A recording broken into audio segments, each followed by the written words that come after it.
smartest film critic in the world, Cole Smithy. Hi, this is Cole Smithy, and your guide to classic cinema. Michael Cimino is better remembered for bankrupting United Artists Studios with Heaven's Gate in 1980 than he is for making the highly praised war picture that put him in a position to do such a thing in the first place. Throw out the million-to-one shot against a sure thing. There's no such thing as a sure thing. Yeah.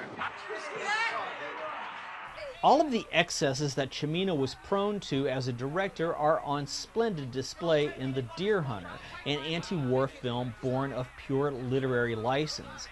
Expanded sequences of communal celebrations exemplifying social and character traits fill time in both movies, but what he was rewarded for in The Deer Hunter became a curse in Heaven's Gate.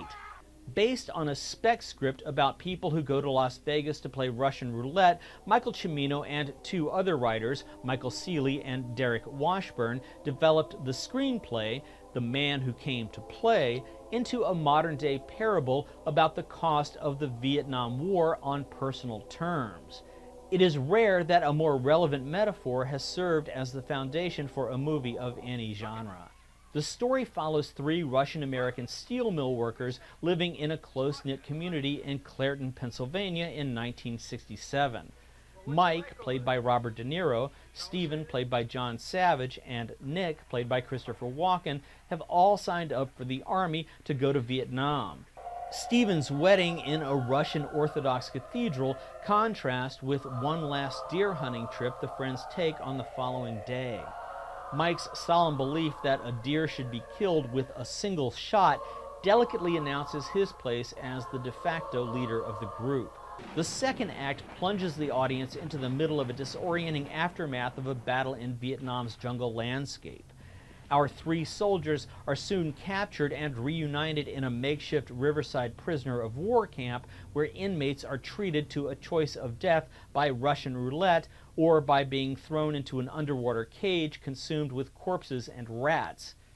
Crazed by the insanity of their circumstance, Mike and Nick execute a spur-of-the-moment violent escape that sends the three friends off on divergent paths toward a freedom that hardly matches the kind of liberty they formerly shared.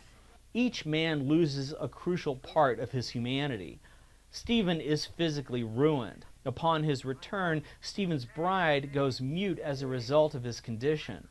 Nick takes on a self-destructive sense of guilt for Stephen's injuries. Mike carries the responsibility for the trust that Nick put in him to not abandon him over there if anything happens. His emotional investment in the girl he once loved, played by Meryl Streep, pales by comparison with the obligation he has to Nick.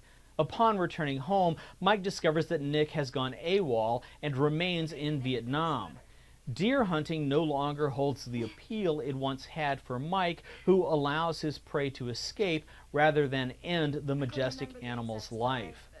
On the brink of the fall of Saigon, Mike returns to hunt for his friend, whom he hopes to rescue.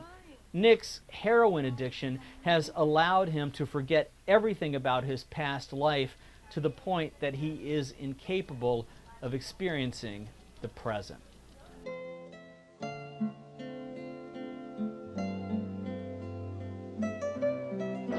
Like America itself, these Americans are wrecked. Thanks for watching, and visit ColeSmithy.com for more.